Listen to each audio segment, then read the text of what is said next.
Welcome to YouTube's favorite comic book channel, Cartoonist Kayfabe. My name is Ed Piskor. I'm Jim Rugg. Today we're going to be taking a look at The Studio, the infamous book that compiles the artwork of Jeffrey Catherine Jones, Michael Kaluta, Barry Windsor Smith, and Bernie Wrightson.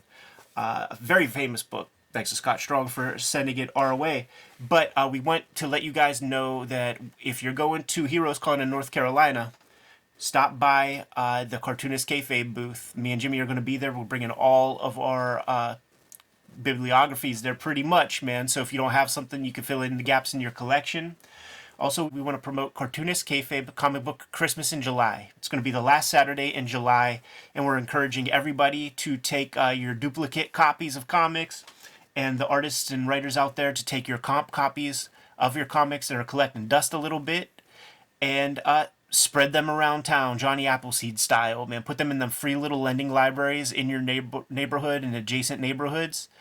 And tag us in the images, man, when you put those comics into those free little lending libraries, man. We had a big kick doing that last year, and it's something that we're going to promote and do every single year from here on out.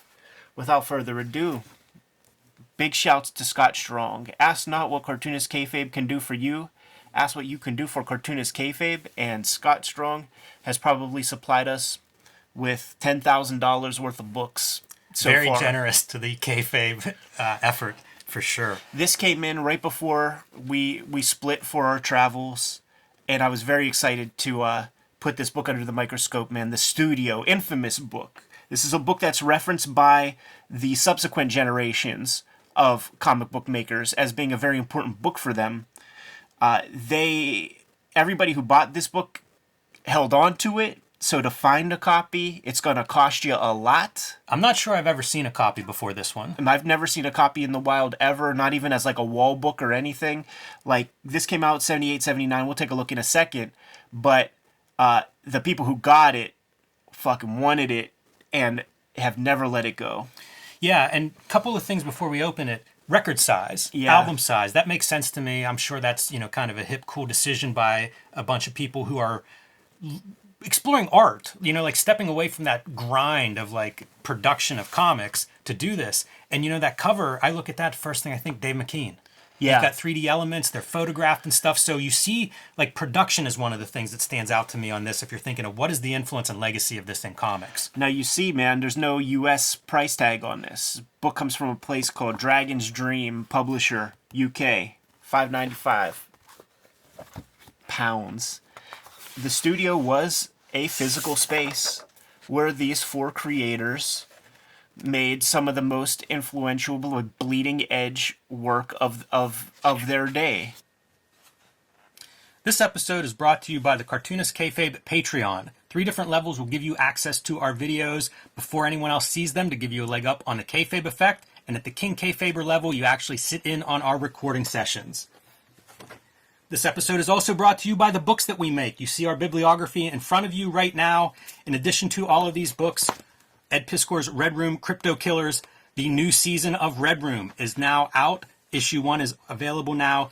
Issue 2 cover here. There are also a clip of variant covers by Ed, Peach Momoko, me, and many other great artists.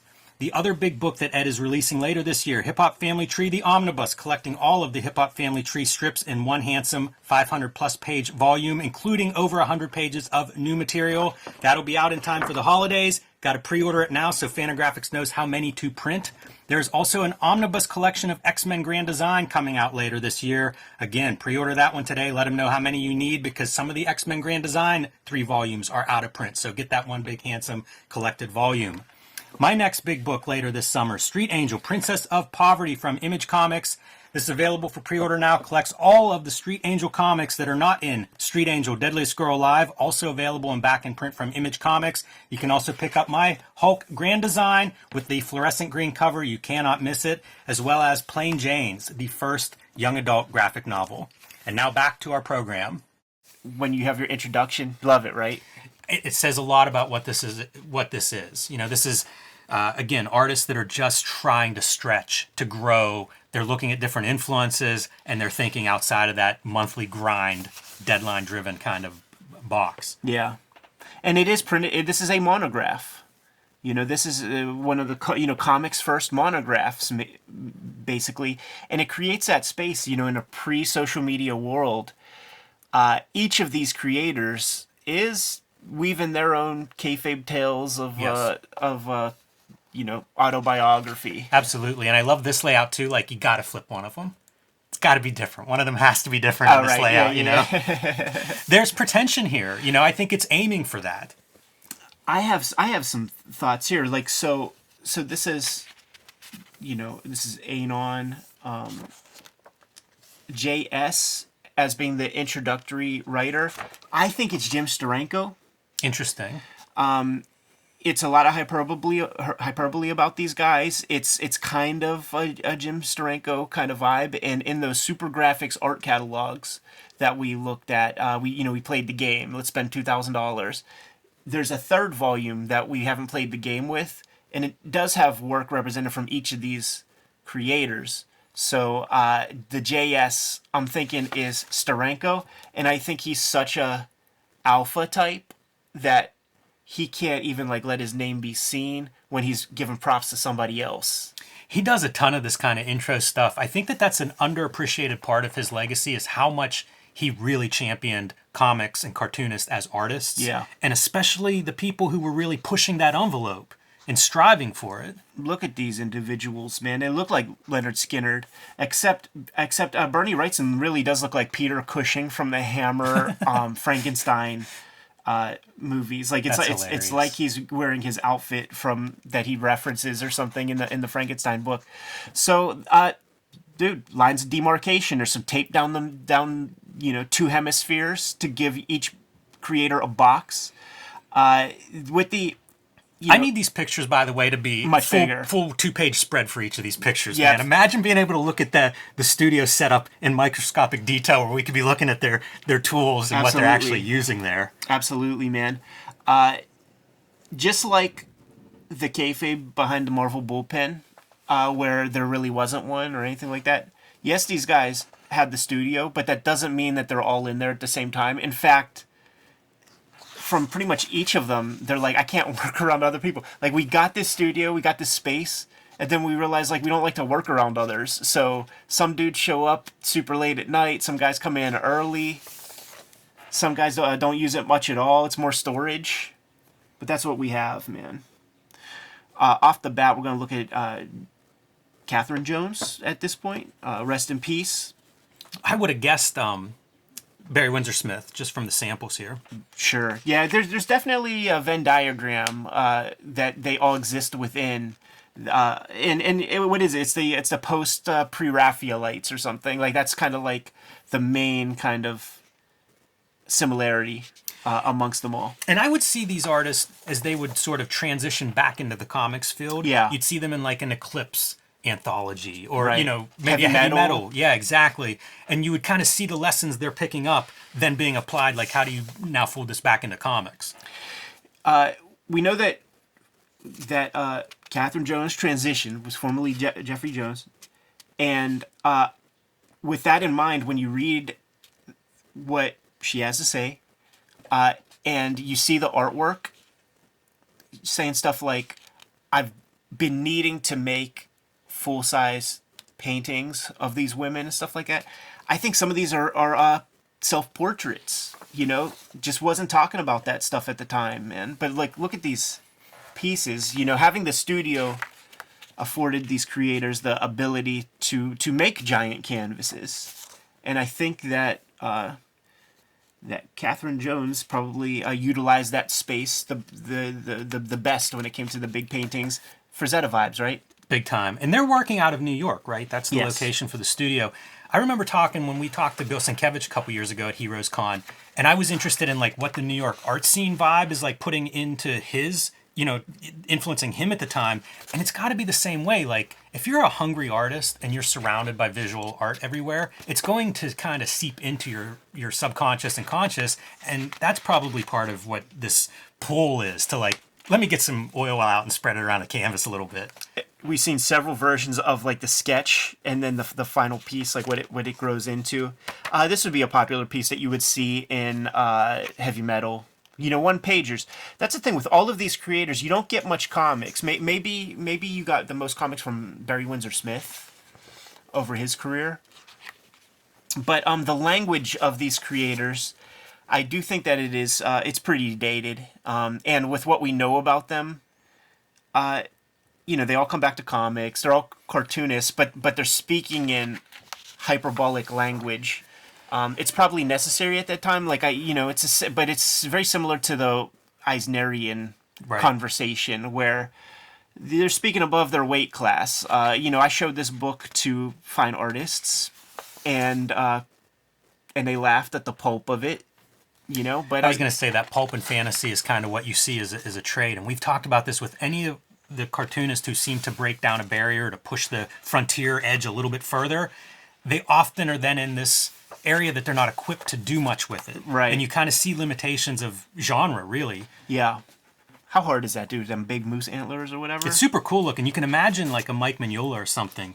I think that subsequent generations, you can see how the influence would be here. Absolutely. Where it's almost like indulge some of the stuff that you like and are interested in, but again, how does that fold into then comics? And as those genre barriers are broken down, it allows you to do something like a Hellboy, where you're folding in your interest in folklore and mythology, but still within a context of that hero kind of myth. We're up to Kaluta now. A lot of design stuff, heavy with him. Yeah, the very Art Deco piece like that. And, he probably leans the most into, fandom and stuff. Like, this all looks like it could have been pulp illustrations. I was going to say paperback cover. All of... The thing is, like, with the language that they speak, this highfalutin kind of, like, fine artist talk, but everything is illustration, even though there's oil paint applied. It's just... It's illustration. Yeah, the language has long been like its own version of a gatekeeper. Yeah. And I think that that's broken down a lot in the last 20 years too, where you can speak more clearly about what you're doing. Right. And it doesn't have to be filtered through a certain lexicon. But you kind of have to have these steps in order to get there. You do. It does make me wonder, like this book comes out, like what's the hope? Is it just some fan recognized that these guys had a studio and made this thing happen? Like I don't know, but it absolutely has a major influence on comics and the next generations of creators. You mentioned Mignola. I can imagine that he has a studio book. Jeff Darrow absolutely has this book. Yeah, it'd be interesting to hear insights from the guys that were around whenever this would have come out. Look at that, man. Kind of a Winsor McKay vibe. Yeah, that's a great illustration. He looks like he uses a lot of material too, man. Like some watercolor there, but then we've seen some oil paint. I think that's probably a piece that may have skipped a generation or two, but now we're back in that age where, like, you see it again. Like, we can use anything. Yeah. Busy compositions from Kaluta, man. A lot going on. Yeah, this is wild. Like, mixing in those bees are so different than the rest of that illustration. Down to the font on choice for the studio. Like, doesn't this artwork feel very dated in a period of time? Like, they consider themselves kind of like pre-Raphaelite, or at least influenced by that. But it is very 70s. Yeah. Very psychedelic. Right. Wow, that's cool. Reminds me of Guy Davis's Marquee. It feels like it could have been a pulp cover, like back in the 30s. Yeah, I'm trying to think of when he did those Shadow DC comics, because that was in the 70s. I wonder if it was like concurrent Kaluta? With that stuff. Yeah. Kaluta, yeah. If he's like working through ideas and then, we get to the comics part, but some of that stuff is fascinating within that context, because that stuff was very... would have loved to have seen that on the cover of a DC comic in 1976. Look at the ornate detail here. Frazetta comes to mind. Guys like Wrightson and Kaluta, their signature is from Frazetta, but also Hal Foster. Yeah, there's EC stuff in there in terms of the detail. And I don't know if they would even talk about what they were looking at on that side of like the lowbrow spectrum. No, like this is very much positioned as a fine art but monograph. I'm sure that stuff is still floating around with them. Oh, Maybe it's issues of Metal impossible. Orlant. Yeah. Who knows what. Impossible not to. Somebody goes to Europe and comes back with some BD. These are comic book, illustrations. I feel like Frazetta did that Blazing Combat cover. That's like very much that. like yeah. that. Yeah. Barry Windsor Smith, of course, somebody we've looked at quite a bit here on Cartoonist Kayfabe. What's funny is he has the most bloviated hyperbolic language, and his stuff is the most comic bookish looking too. right? Like this. It is. And you would see it come back into his work, like that Conan Treasury Size has that cover that's could be one of these illustrations. Yeah, it's just King Cole, really. Man, and how far you can push the pen and ink on something like this. Like those blades of grass. Oh, man. All the ornamental stuff just... Yeah, they're great drawings. I wonder about the size of this stuff. This is stuff that was in some of the Steranko catalogs, too. Yeah. Yeah, the originals he was selling for, $1,000. Look at this, dude. Perspective and depth depth on the blades. I like seeing, like, the pencil studies, too. It's nice that they include some of that here, and in a nice reproduction. Like, usually when you'd see pencil studies as a kid, it would be, like, blown out, like, bitmap, just hard black and white rather than all the subtleties of an actual pencil sketch. But you see, it's all pulp characters, too, But his language in this, it really is the most kind of far out. Like, he's Talk about a signature, too. capital A artist. Look at this signature. Yeah, that old Take me one. like an hour to draw that. People must have gone sick over his stuff, though, at this time. Because if you loved his Conan and then you see this stuff rolling out of his pen, it's the next step of what he was doing whenever he leaves Conan. There is a lot of obfuscation in their language here because they talk about the success of Gorblimy Press and things, but like in later years, he was talking like how none of that stuff made any real money or anything like that. Look, that looks like that monster. Yeah, it does. I feel like Mike Mignola alluded to that when he was talking about doing cover art. And these guys, as much as they were celebrated, it's not like it was bringing in money. Right. I love this water. It's captivating. I could sit here and stare at it all day. The little white beads on top. Good water is so impressive. I love that illustration. Scott Strong has supplied us with lots of Barry Windsor Smith work, man, and he's supplied us with lots of Gorblimy prints that we've done videos on that. Yeah, he probably, Barry Windsor Smith, would have been one of those like last guys that was really out of like mail exchange fandom. Mm-hmm.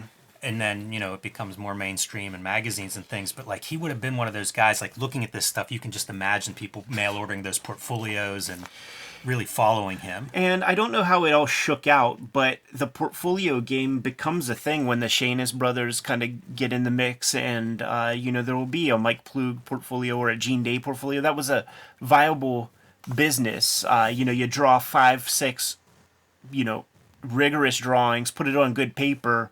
You could sell it for 10x the price of a comic, and probably you don't need to sell that many, right, to make the same as you would in the comic book game, just getting page rates, no royalties, all of that. Yeah, and that's a funny crowd that buys that, because they value art. Right. Pretty wild stuff, man. Like, I've not seen very much of his, like, full kind of oil painting.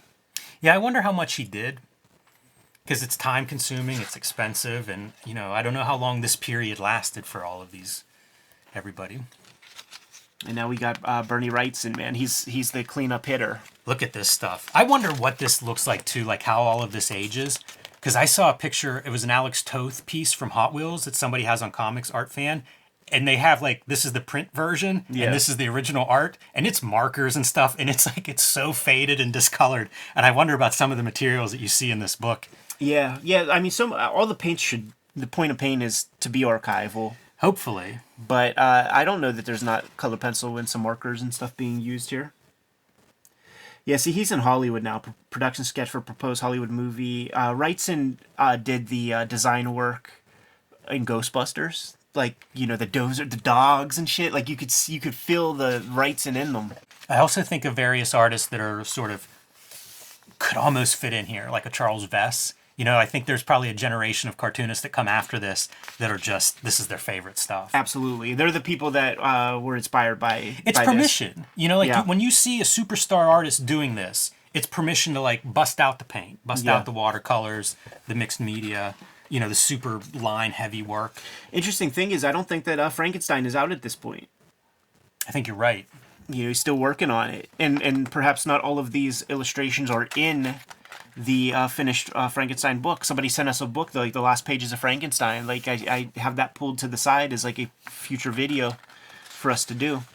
Yeah, there was supposed to be an artist edition of that at one point, so who knows, maybe someday that'll surface. I wonder what his like how they're blocking out motivation and time to do this stuff also. Yeah. You know, because if you don't have, when Wrightson starts those Frankenstein illustrations, they're so elaborate. Yeah. Like, I wonder if from the beginning he was like, I can do a collection of these. I could do a portfolio. I could do a book. Yeah. Yeah, and he definitely handled it like a pro in as much as I need to do the designs for Ghostbusters to earn myself 3 weeks to work on this Frankenstein illustration. It took him like 7 years or something to like get 30 drawings done. That was a giant. I got that book when I was about 16, and it was just Unbelievable. it was hard for me to look at like the image cross-hatching dudes after that Sure. and just be like, you know what, I'm gonna go over here and look at this Frankenstein line art. It just makes sense. One of the things I always look at Wrightson is like he knows how that hand is connected to those wrists, man. Like he doesn't fake that stuff. There's a cartoon language for hands, same way there is for like facial expressions. I admire these guys that are able to do the hands much. This is his collaboration with Von Bode. Oh, that makes sense.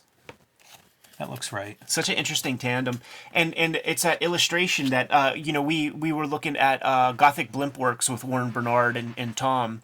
There were some people who were like, who, what, and then there was Kaluta like pages in there, and I was like, yeah, that makes sense, because Michelle Brand was Roger Brand's partner.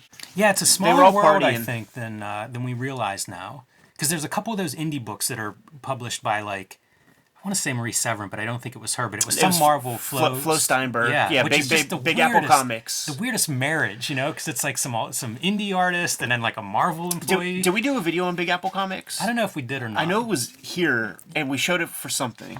Yeah, it may have been a mail, might have come in the mail or something like that, but definitely something worth looking at, just because it's that odd bedfellows of like, they're all comics and they're in New York. And oh, this is real cool, man.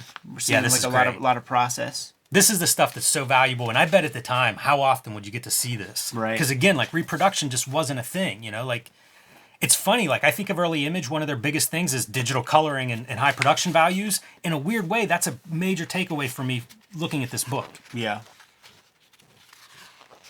Yeah, you need this kind of, clay paper. Look at his outfit, man. Like, these guys are affected. These dudes are affected motherfuckers, man.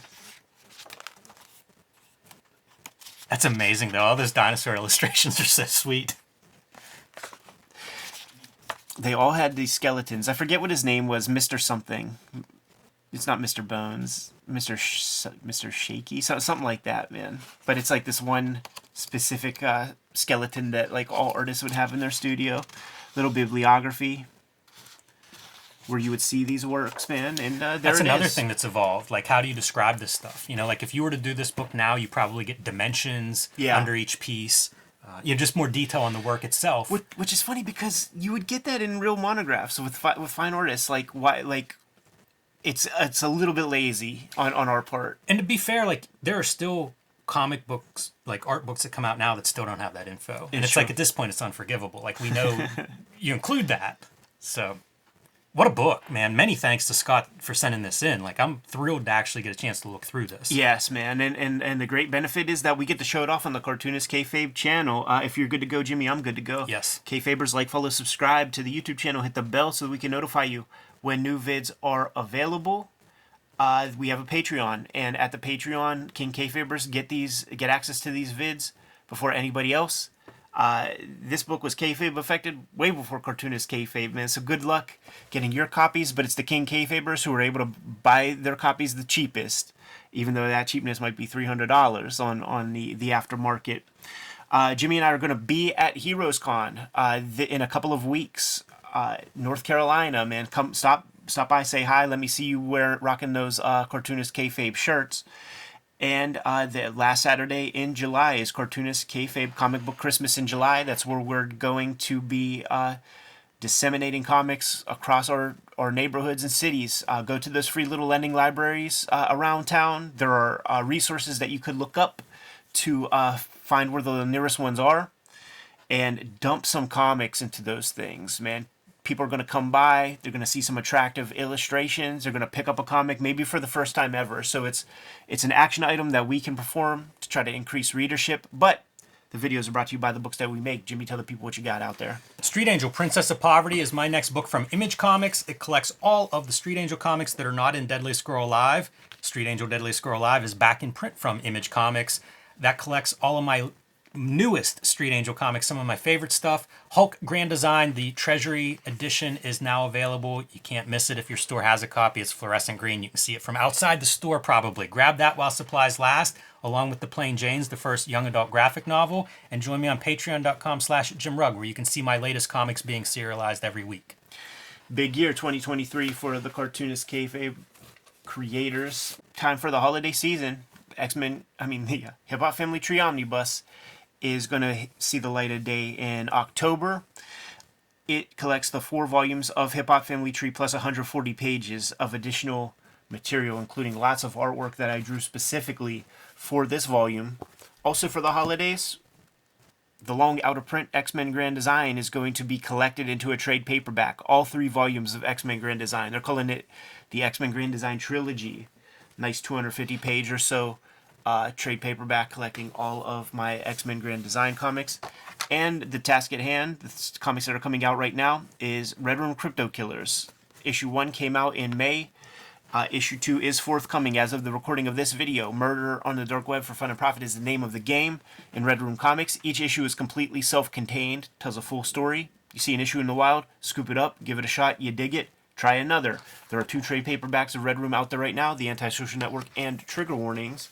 What else do we have going on, Jimmy? Subscribe to the Cartoonist Kayfabe newsletter at the links below this video. You can also find Cartoonist Kayfabe t-shirts, merchandise, hats, stickers, mugs, and lots more at our spread shop. That link is also under this video. All great ways to support the Cartoonist Kayfabe channel. Give them those marching orders and we'll be on our way. Make more comics.